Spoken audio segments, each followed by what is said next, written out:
Masterminds have been around for a long time, right? But unless you had a bunch of extra income to throw at it, you couldn't be a part of it. Well, we wanted to solve that problem. And so we're bringing masterminds to you for free. Welcome to Mastermind for the Masses.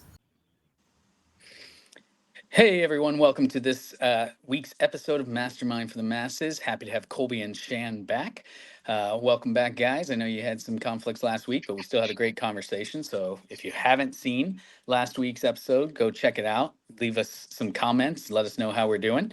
But this week, to kick things off, I'm traveling. I'm actually at a conference out in Las Vegas, and that's why my background is a big red curtain because I had to set up somewhere and I'm using my phone, which is why my video is a little bit different. But hey, the audio and the content's still going to be great, and excited to be able to make it work. So, Shan, what's going on with you this week, man? Not too much, honestly. It's been pretty static to how the last couple of months have been. I've been spending a lot more time like at the beard shop, trying to get everything going with that. We got a few projects going on. Other than that, just trying to enjoy the early summer with the family, just relaxing. Awesome, very cool. Colby, how's things up in your neck of the woods?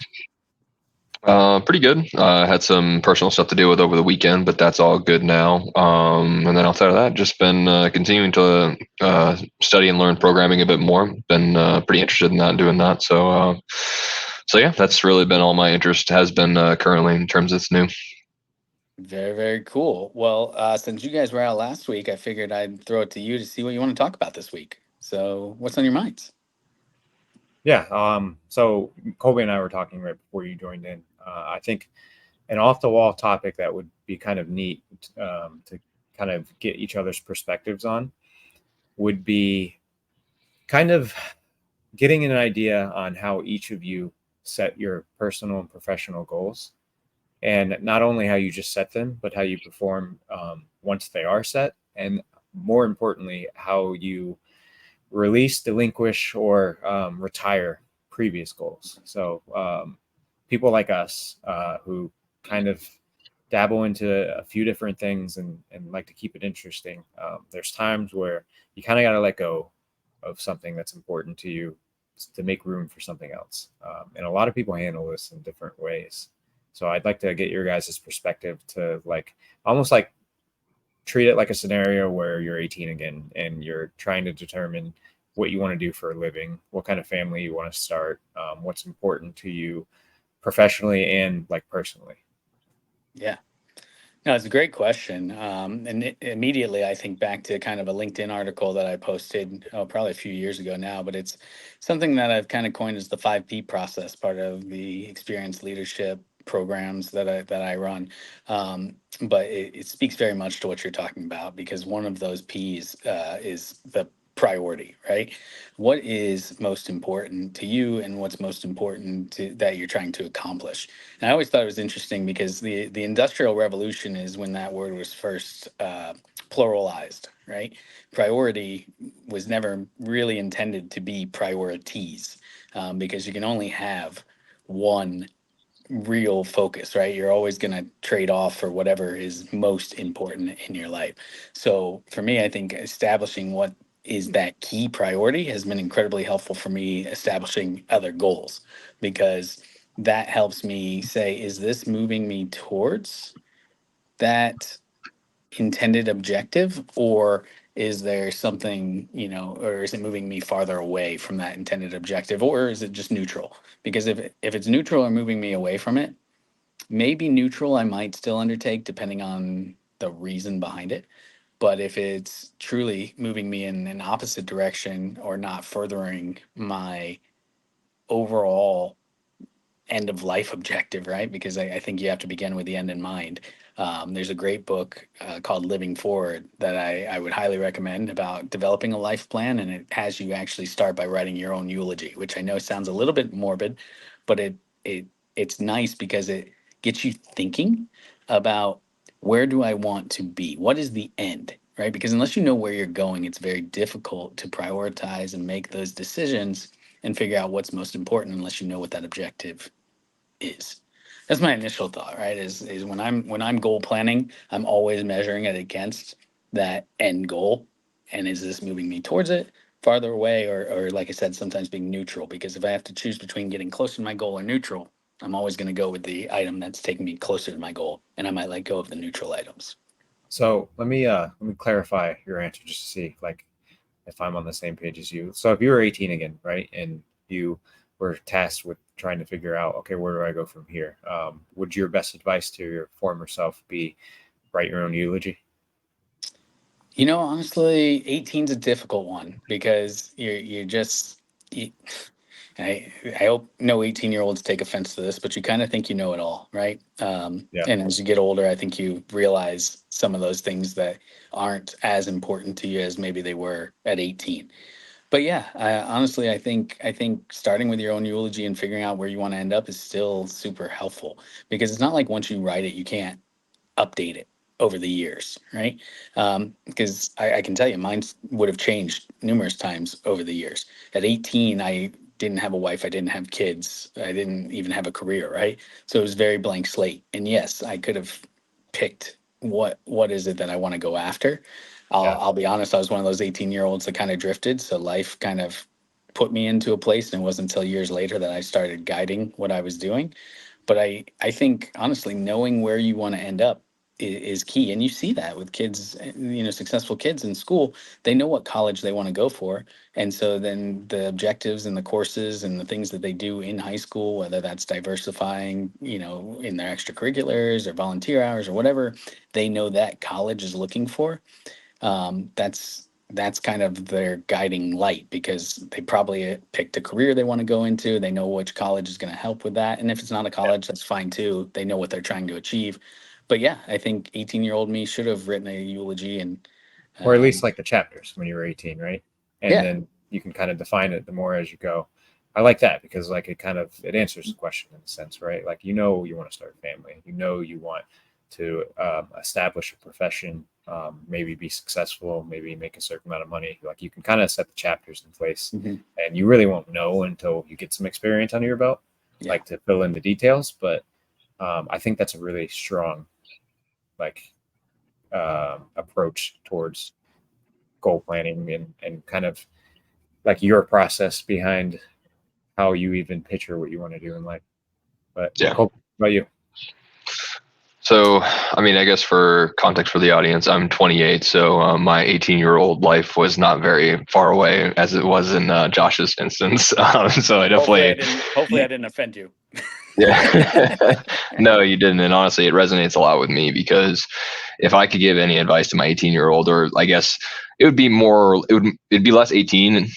It'd be more like post college graduation advice to some extent, where I would kind of just tell them, or tell myself, to just choose something and run with it and try to be the best at it. Whatever you're doing, just do it the best you possibly can, and just let the opportunities that come up and just take advantage of them, essentially. Because I think my problem, and I think I mentioned this a couple of times previously on the podcast, is just I didn't have a passion growing up where I was like, I need to do this. Like, this is the thing that I want to do when I get out of school, right? Like, I love video gaming, but I wasn't going to become a game developer. Although that's something that sounds more and more interesting as I learn coding, right? Like, but at the time, that's not something that I really saw as a possibility, and wasn't really in my current realm of like skill set realm either.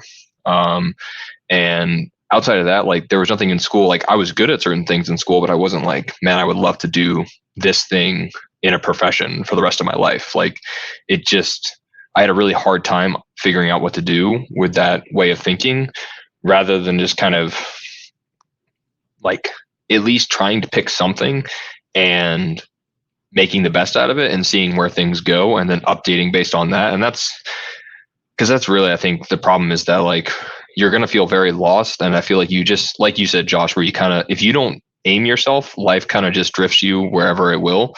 And I think that's what I really learned at the end, was just that, man, like, not making a decision was a decision, and it has its own consequences, and you have to live with that. And that's not always as fun as like making a decision and learning from it, which is what happened to me. Like, later on, as I said, like, goals with what I wanted to do, like, not all of it was right. Like I didn't account for certain things that I really did want. And so I had to update that over time. And I came to understand how much I could handle at once in terms of change in my life. Like how many big things did I want to work towards, right? Like you don't know that stuff unless you start practicing that whole process of setting something that you want to go after and, failing or, getting part way and running into a roadblock, right? All those things. So I think it's just a really important piece. Yeah, that experience and reflection, I think, is so key to really figuring out exactly what you want, right? Because I can remember being younger and I thought, oh, how cool would it be to be like a movie star, And then I think about what their lives are probably actually like with almost no privacy. You can't just, go down the road. And I don't think I would actually enjoy that. I mean, I'd enjoy the bank account that they have, which made me think a little bit more about, if I were to give advice to my 18-year-old self, it would probably be, here's the lotto numbers for a week from now, because I'd have that. But, again, it's just one of those things. I think you get a little more knowledge as you go through those experiences and you refine that life plan. But I don't think there's any harm in starting early to your original question, Shan. Yeah, Yeah. no, I think the combination of both your strategies, or at least like both your points, is really important because I think we're in a generation to where there's more options than there's ever been. And with people like me, where there's so many potential options that you could almost get clogged up or hesitate because you're just afraid of choosing the wrong option.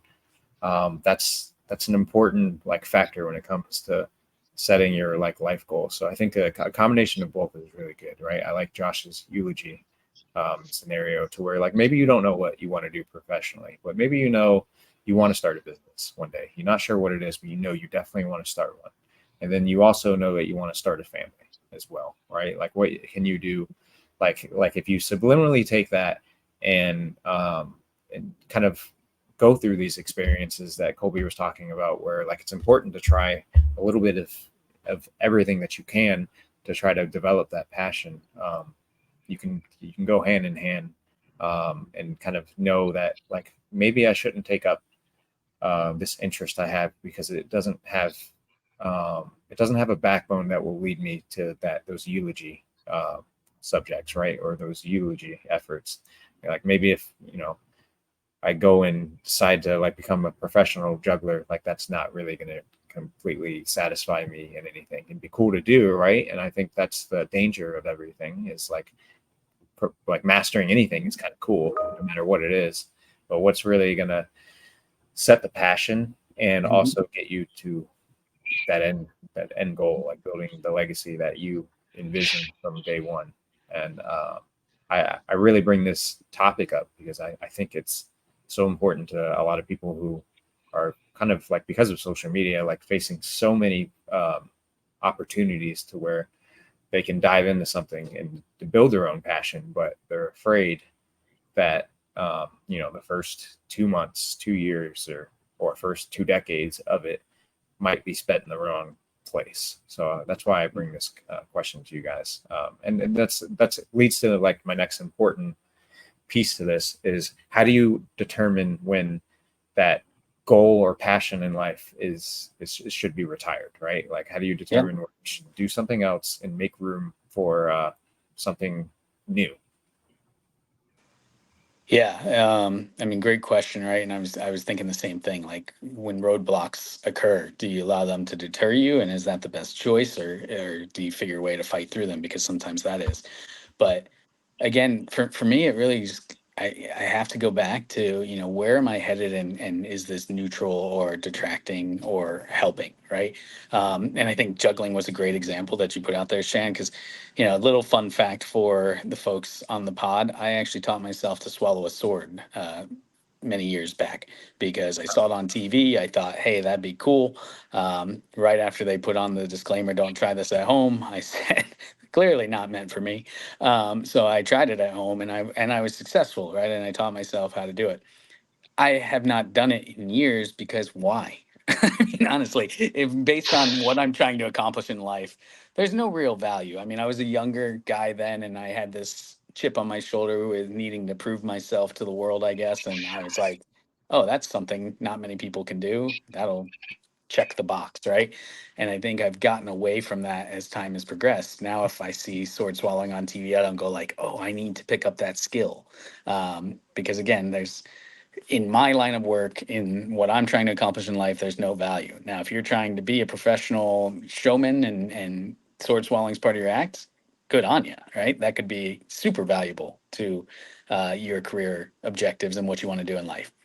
Doesn't align with mine, so I kind of let that one go. And I know that sounds silly in the grand scheme of things, but I've done other things along those lines, right? Like I know a little bit of programming like you guys are involved with, right? But I wouldn't say that I'm super skilled at it, nor do I really have a desire or passion to go after it because I don't think it aligns with really where I'm headed. Mine are more business driven initiatives and how technology enhances that, but it's not so much the development of those tools. So although I keep a little bit of knowledge around it so that it supports me in my end goal, it's also not something that I'm actually actively pursuing, such as Colby right now, going through his training for it, because I know long term the value I'm going to get out of it with my professional goals is probably not as prudent, right? So I would rather take the finite amount of time that I have and dedicate it towards something that aligns with my long term objectives. That was a long winded way to say just focus on the most important, but that's my best attempt at answering your question No, there. I think so. I think if someone who's 18 right now and they're, experience like the STEM program with TikTok, where you can literally learn about all of this, like really informative and passionate like projects people are working on or diving into. What I'm hearing from you really, and I think it's a strong tactic, is kind of like you like measuring that with your eulogy kind of efforts and determining like this is this going to really solidify my long-term goals, or is it something that like it's entertaining to watch, but it shouldn't be something that I pick up on because it could really it could cause that cloud, right? Or it could take the place of something else that's truly important. And I worry for a lot of people who are facing that now, because without some kind of game plan, like it's almost like it's just everything hitting you at once. When you're a really ambitious person, like imagine Josh, you were 18 and really like the regular way of life for you is to experience all of these people doing really crazy, bizarre, and awesome things, and you're challenged and tasked with trying to figure it out in a time where college is not pedestalized the way it was when we were children. In military, well, it's kind of all evened out, right? Like building a career, going to trade school, joining the military, being an online content creator, like all of these are solid options and almost like incomparable now. Whereas like the benefit to the college movement, like the small benefit for us is like it made things very clear. Like we knew if we wanted to establish a career, and even if we wanted to tie it into like establishing a family, like college and the military was a strong option. But now it's like you're faced with so many choices more than ever. So I think it helps to learn perspective on people who have already had to go through something similar. I was just having this conversation with my wife yesterday. The conference I'm at was talking about Gen AI and the way, I mean, with generative AI out there now and tools like ChatGPT and stuff, most of those tools can pass all the standardized tests that we give to kids, right? To say yes, you're qualified to go out into the world. So I think education is going to have a little bit of a reform at some point to focus on kind of the creative aspects of humanity and the relationship aspects of that, because that's where we're going to really leverage our strengths, knowing when I can go to the internet real quick and search who signed the Magna Carta, right? That's going to be less important probably in my K-12 studies. But going back to kind of your original point of how I think what you're trying to get at to a little bit is, how you define that purpose. And I'm curious, right? When I look at the 5P model, that's one of the P's as well, right? The purpose. So it starts with priority. What's most important to you? What are you not willing to give up? What are you pursuing, right? And then it aligns that with what I call your power and your passion. So what are you good at, and what are you passionate about? What do you want to go after? What are you excited about? And really, if you can align those three things, I think you really find yourself fulfilled with a sense of purpose, because you're loving what you do, you're really good at it, and it's important to you. And because of all of those things, you feel fulfilled as you go. And anything that goes along one of those, right? Nobody feels super fulfilled when they're doing something they're bad at or something that they hate. And so I think it's important to make sure that those three are aligned, to really fulfill that purpose and give yourself a sense of that. And then the last P, just since I've covered all of them, and I feel like I'd be doing a disservice to the listeners if I didn't cover it, is people, right? Who around you can help you achieve those goals, help you grow, set you up for success, very much like what we're doing with Mastermind for the Masses here. You know, how can we leverage each other's strengths, insights, and skill sets to achieve our collective success? And so that's kind of the 5P process in a 5-minute nutshell. But you know, I think that helps define what you're talking about, or at least the way I approach it. But you know, I'm interested. You know, Colby, do you feel like that covers the gambit? Do you feel like I'm missing a point there, or you know, do you have a different strategy? You know, since we are, as you pointed out, so far an age difference, I figure, you know, I should probably pick your brain. Yeah. Get my cane while you talk. Yeah.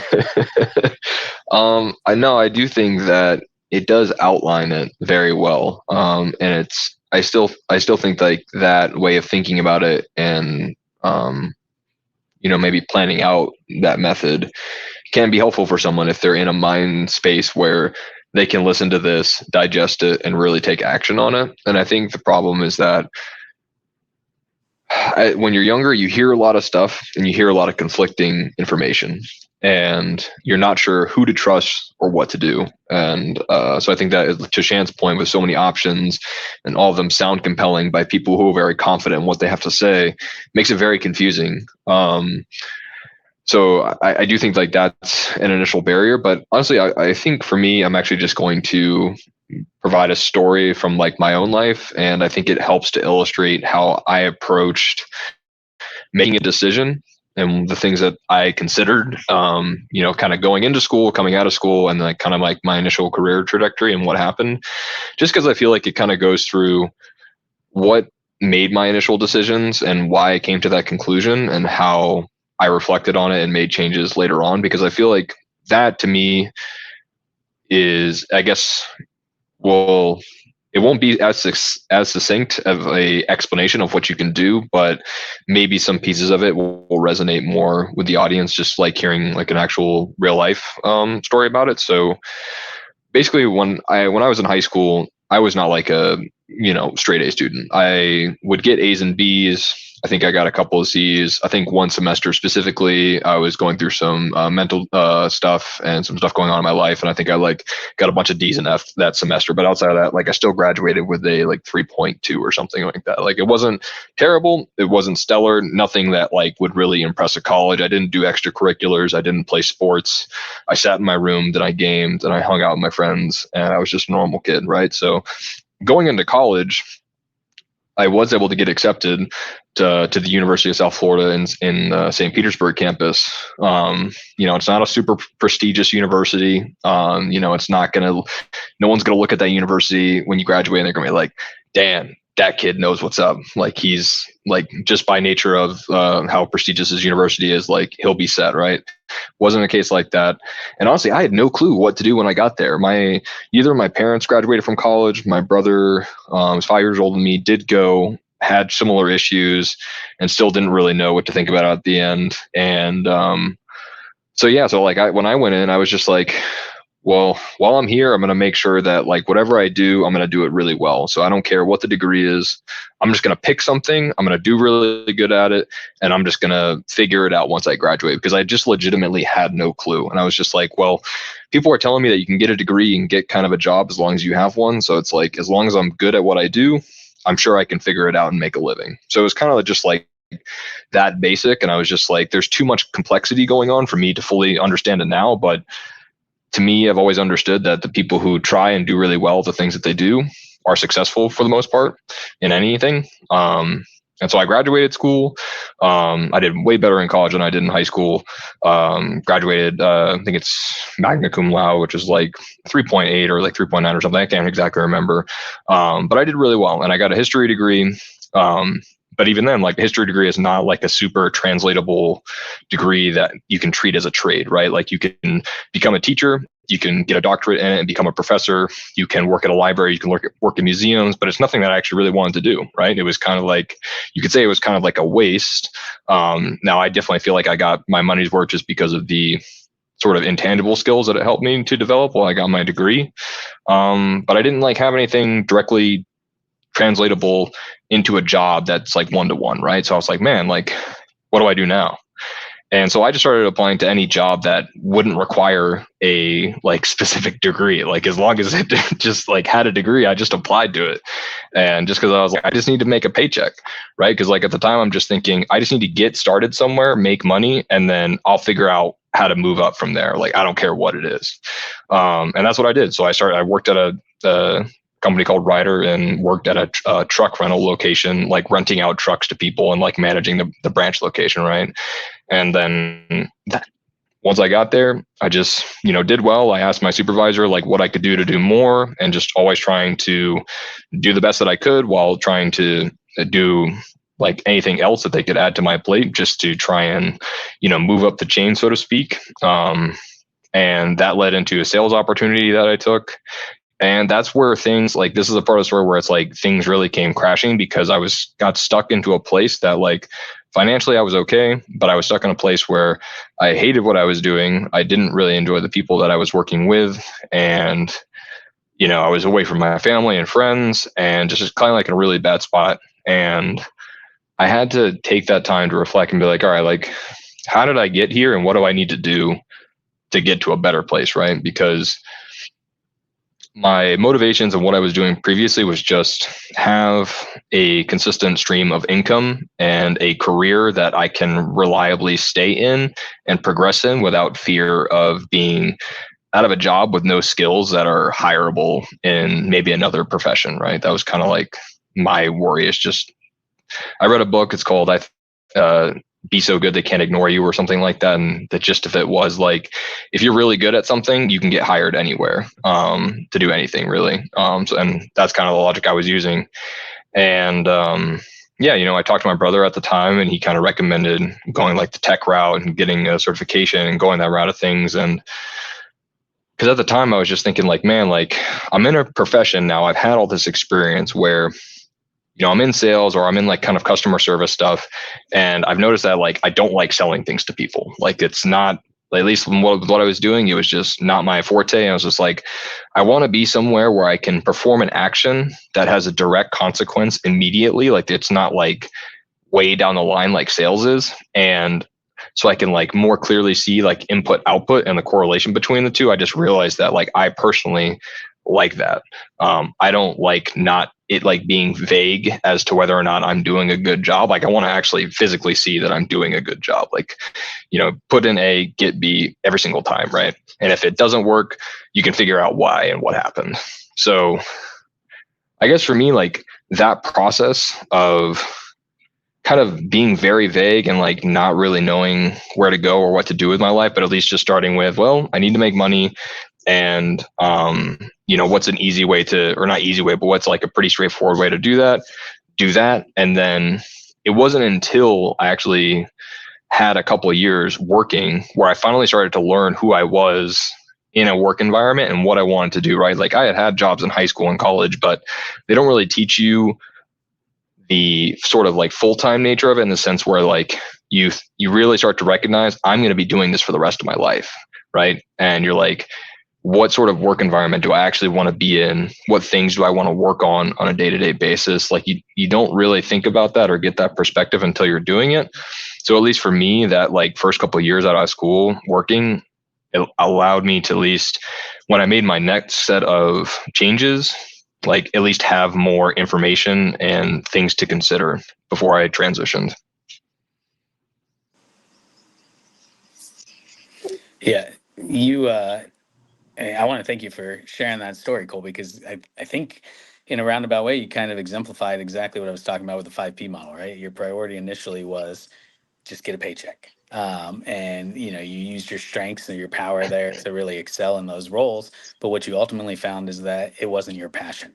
And you kind of discovered that along the way with the experience that you had. And I think that is necessary, especially when you're younger. It's, you've got to try out different things. That's why there's electives in college and high school, so you can kind of spread your wings. But you're right, when you get in the workforce, I've often told my kids, even if I had tons of money to leave them, I wouldn't probably give it to them until they were 25, because I think you are just learning a lot about yourself in that first quarter of a century of life, right?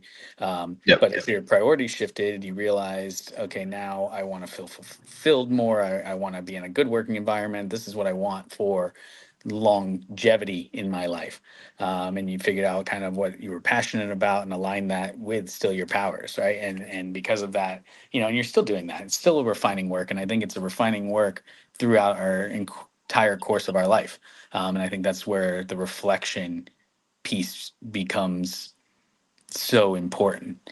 So, but that's obviously post. So I want to circle back to a question I had a second ago, and Shan, I'm going to throw it back at you because I want to know what your thoughts are around when those hurdles do come up in life. How do you assess it on the front end, right? Because reflection, there's a reason they say hindsight's 2020. Super easy. You can look back and go, oh, well, that was a mistake, and because you saw the results. But on the front end, you don't get to see what those results are going to be.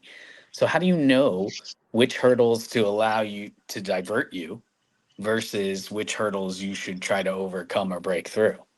Or do you have any strategy? Yeah. I think so. From my perspective and then kind of the way I operate, I do have those like very vague long-term goals, but they're more in like a legacy standpoint, right? So if I'm facing a hurdle in something that I decided to take on, like let's say it's business, right?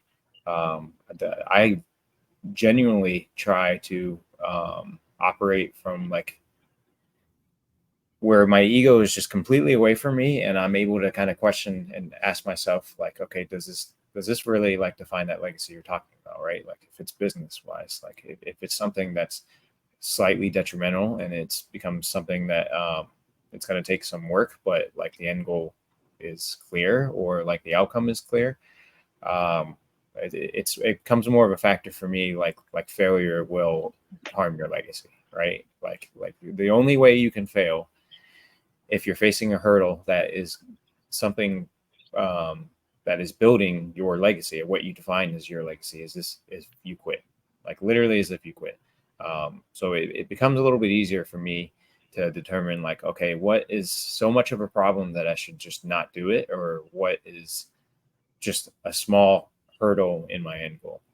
And I think what really helps to kind of like define that for someone who might not be piecing together their legacy is kind of just question themselves, like, is this going to be a better effort for me to overcoming it and moving on, or can I go out and retire this end goal or this passion and build a new one that I'm more confident in, and that I can be faced with this kind of hurdle and call it a no-brainer. And again, you mentioned the whole, sometimes it's difficult to reflect because it's before you know the actual outcome.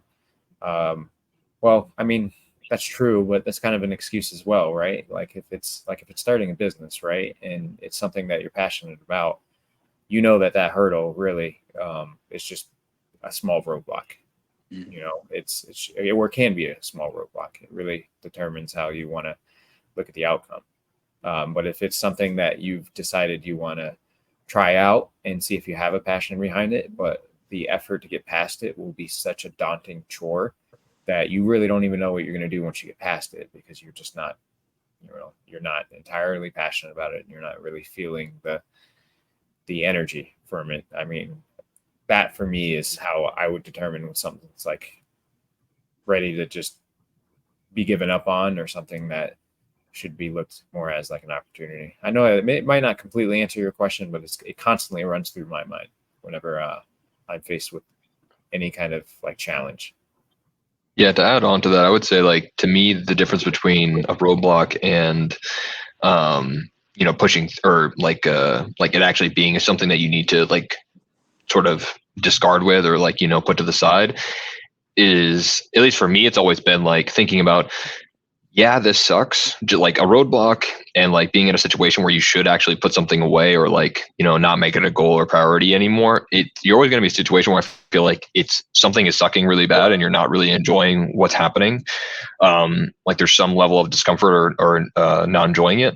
But the reasoning behind why, like I guess like the why question is always important. Like if you ask yourself, why am I doing this? And the answer is because I really want this. Like I still want this goal. I still want to achieve this. I still want to do this.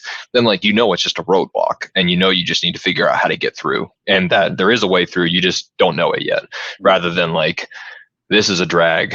I don't know why I'm doing this. This is super unfun. I'm not even super motivated to really get this thing that much anyways. Like, because that's the thing is like, at least in my perspective, what I've learned about myself is like, there's a couple things in my life that I can really obsess over. And the other things I can't really, you're not going to get the same level of, I guess, from me as those things will. And it's just because like, for me personally, I'm like, when I get into something, I'm like super obsessive.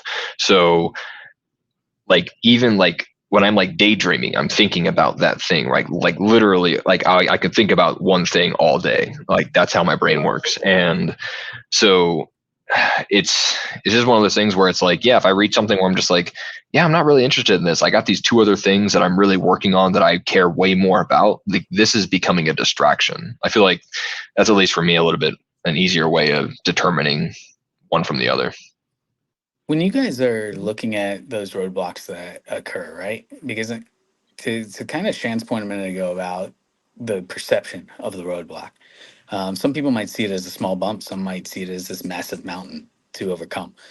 Where do you think that risk plays a factor in the desire to overcome a roadblock? And I'll tell you where I'm coming from, and then I want to get kind of both your points of view on this, right? So one of the things I heard years ago, and I think it's very true, when you're younger in that 18-year-old self, risk is more welcomed. And it's because you have kind of less to lose. You haven't built a career or a life or whatever you're trying to get to. So a risk of $1 to you, it might be everything you have, but it's $1, right? So you can kind of, the return versus the risk is warranted. But as you get older and you start to get more established in life and you kind of, I guess, attain more that you could theoretically, quote unquote, lose, right? I think we have a tendency to start to avoid the risk that got us to the success that we have. So when you're looking at hurdles and whether they're worth it, does risk make those hurdles seem more insurmountable when you have more to lose, or at least perceive that you have more to lose than you would? Because if I throw $1 million for $100 return, that's a big risk with very little reward. But if I throw $1 in for $100 return, it's the same reward, but my risk is much less and the return is much greater, right? So I'm just kind of curious what your thoughts are around how that plays into those hurdles and what you go after in life. Because even if you have your priorities set and a passion that you want to go after, some passions are incredibly risky. And that could make those hurdles look larger and might keep you from necessarily pursuing them, right? See it all the time. Actors move to New York or Hollywood and then they come back because they either didn't get an opportunity or they couldn't afford it anymore or whatever the case is, and so they took a risk, but the reward that they got didn't warrant it, and it also deters a lot of people from even undertaking that because it's a risky venture. So curious what your thoughts are on how risk plays into what we're talking about. Yeah. And whether you So go after stuff. my initial thought is the mentality of treating that risk like it's going to be a one shot in the lottery, right? Like you're just going to basically go through it and it's going to be a positive outcome no matter what. Like that's just not realistic. So like, to make it a little bit more relatable, I took a risk with college.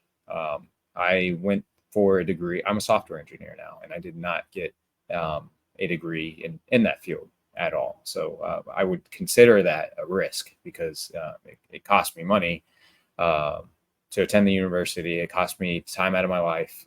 And of course, like what I was focused on in that moment isn't what I'm focused on today. But that's why it was important to speak on that like legacy piece, right? Because it wasn't important for me to get a specific degree in college. It was important for me to like etch that checkbox in my legacy, just so I can say that I've done it, right? Like, and I'm not saying that you should go out there and go get a degree just because you wanted to get a degree. That's because like society puts that on you. I knew that beforehand, right? Like I knew that there was a pressuring piece from society that wants you to just go out and get a degree, whether you think you should or not. That wasn't what it was about for me. For me, it was like to chalk off something on my list that would inevitably cause me to reflect back and think if I made a mistake by never trying or never tackling it. So like to me, if it pieces towards your end goal or your legacy, there's risk. I mean, family's another one, right? Like we're seeing a lot of people get divorced nowadays, but like if like everyone kind of understands that risk whenever they marry someone or they have children with someone, but for them to say, you know, if it's only going to be a positive outcome, I want to take a shot at it. Like it can be dangerous if you operate from that mindset. So for me, like not everything's going to be like the lottery. Like you're not going to just have great success the first shot you take at it. And it's kind of important in the end result anyway, because generally speaking, or statistically speaking, the more shots you take at that hurdle or towards that like end goal, the better you're going to become, or at least like the more understanding you'll become at achieving the end goal, right? So like if you go to college and it just ended up not being the degree that you're looking for, but you're hyper focused on something else, whether you get there with a degree or not a degree, like you probably would have struggled just as hard not even going to college, right? Because like at least now you have clarity, or at least now you have that chalked off on your list, so you know you can do it. So I think that's initially what I thought as soon as you said like managing the risk. I think just understanding that everything is kind of a risk, and with any risk, there's extreme outcomes, and then there's like standard failure. So it's just the way you kind of treat that failure. It's so interesting. You guys went and got degrees, and then kind of went a different path. Whereas I went in the Marine Corps open contract and said, pick my job for me. 20 years later, I'm still in the technology field, but all of my degrees were more around my passions of business development. So it's just kind of interesting to see how we kind of did the same thing in a way, but it's the opposite, if you will. But Colby, where do you think risk falls into all of this, right? I mean, you just took a giant risk kind of moving away to South Carolina. You made that decision before you even had a job. I mean, obviously, you're not risk averse. Yeah, that's what I was going to say is I think this is a really hard – I don't think I am maybe my experience and how I think of this isn't very widely applicable to a lot of people, I think, because I think I have a very delusional sense of confidence in what I'm able to do. So – because like it's not the first, like for instance, like before this move, right? Like Josh is right. Like I decided to move and we had a plan to move, and I put my notice in at work before I actually had a job in the place that we were going to, just because I had full faith that in that time period we could move and both get jobs and be fine. And we did do that, but like it could have easily not happened. Now, granted, I did have enough financial stability to do that and have it not go as smoothly without risk of being like, you know, homeless and broke and not have anything, right? So it's a little bit different in the sense that, it was calculated risk, right? Like if I didn't have any money to deal with that risk, I obviously would have acted differently. So it's not like I'm not thinking about that or I'm just careless, but I am very willing. To me, I just view it as, what does it take? Am I willing to do that? Okay, we're good. That's it. Like plain and simple. Like I don't really think about it much more than that. It's just like in anything that you do or want to accomplish, there is a way to go about doing it. You just have to know what it is, and then you just have to execute. Like it's way less complicated than everyone thinks. It's just scary to do. Like because there's so much uncertainty about whether you can execute it on it, right? Like, or execute on it. And I think for me, it's just that there's been so many times in my life where like I start doing something, I'm not like the best at it naturally, and I have to learn from other people and learn how to get to that point where I can be successful. And I've done that enough to where I don't really worry about the execution portion. I just know it's going to take time, but then I'm going to get it. So yeah, I guess for me, it's a little bit of, I kind of have a delusional sense of confidence almost, that allows me to take a lot of risk, or maybe more risk than other people are willing to take, just because, yeah, I'm very confident in being uncomfortable with what's going on in my life and figuring it out, I guess. Is your audio out, Josh? Nod your head if you can't hear us. Yeah, you can't hear us. I guess you can't nod your head because you can't tell if you heard us or not. Yeah. Well, while he figures yeah, that I don't out, know. What do you think about? No, I honestly agree wholeheartedly. What you say, and everything does become at the end of the day calculated risk, right? Like, I guess the important piece is, just be confident enough to know you're not operating blindly.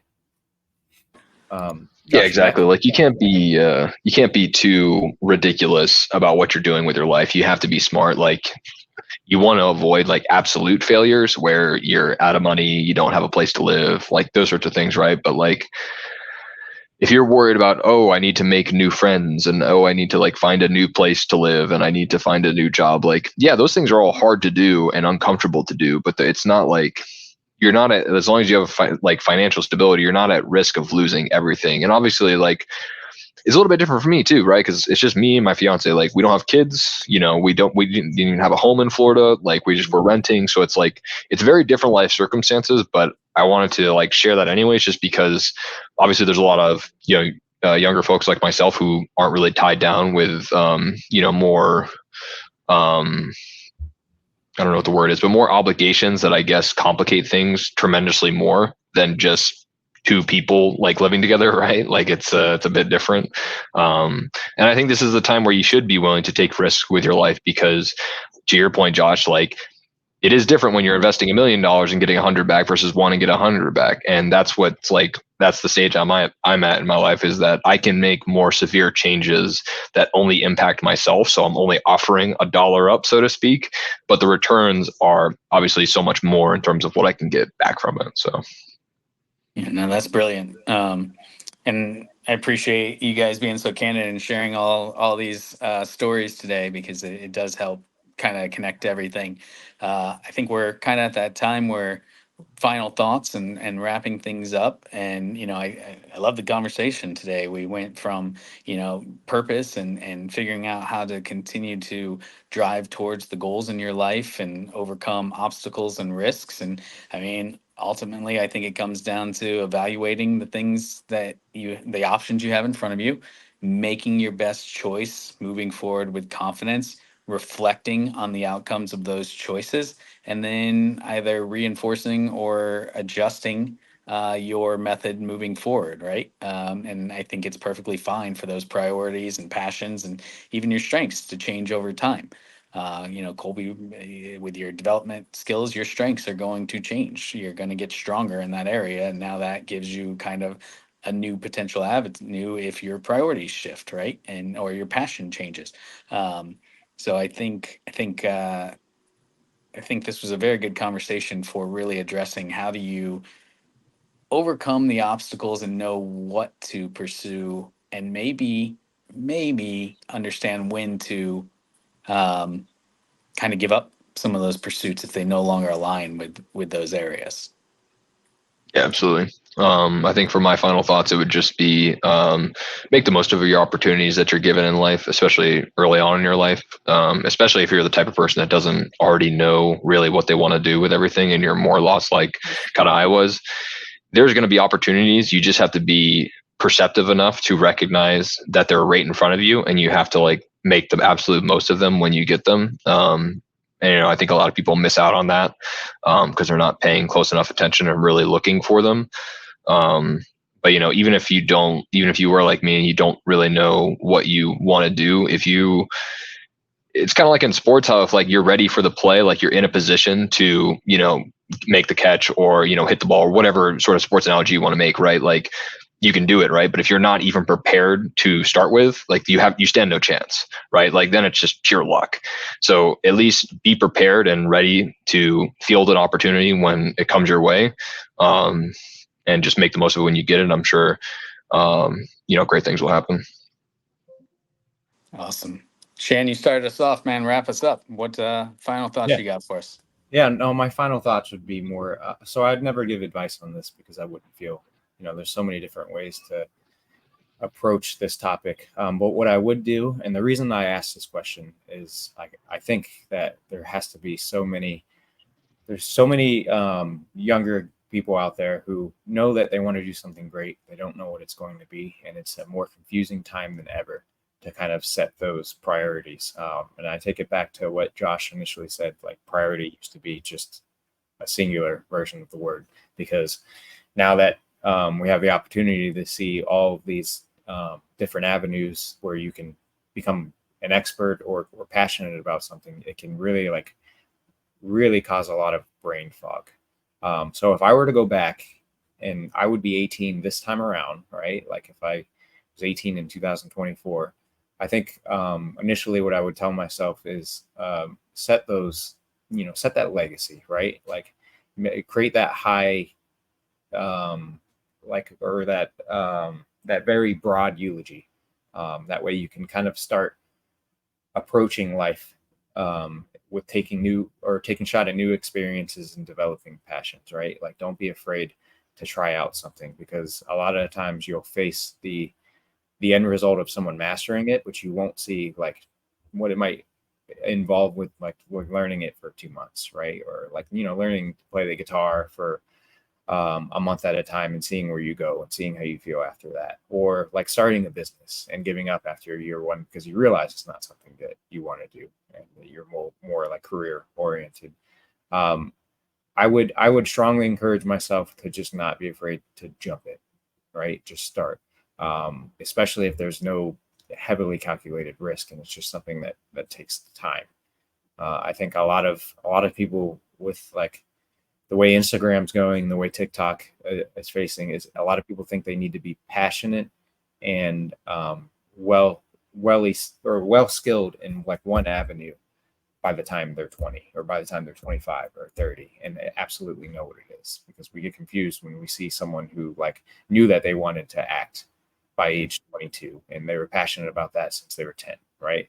Not everyone has that predefined passionate end goal, or at least like passion that they've built as a child in the long term, right? So just for me, it was important to hear how you guys is kind of set those goals and how you approach giving up on the ones that you're not so passionate about, because I think that's a common struggle for a lot of people. So really just going back to telling my 18-year-old self, like do as many things as you can until you learn what works out, or at least what you're extremely passionate about, and then double down on that.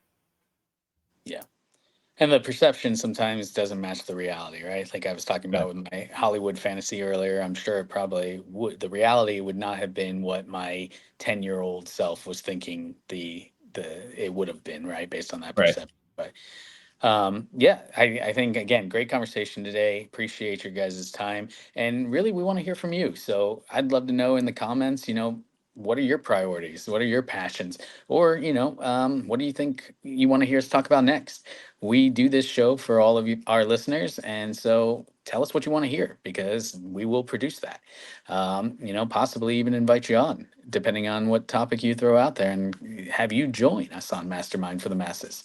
So share this with your friends, share the opportunity with them. Don't be afraid to take the risk, because you never know what that reward might lead to. And just chase after your priorities, passions, and do it with all the strength you have, and you'll live a purpose-filled life. So with that, we want to thank all the people who tuned in today, and we will catch you next time on Mastermind for the Masses.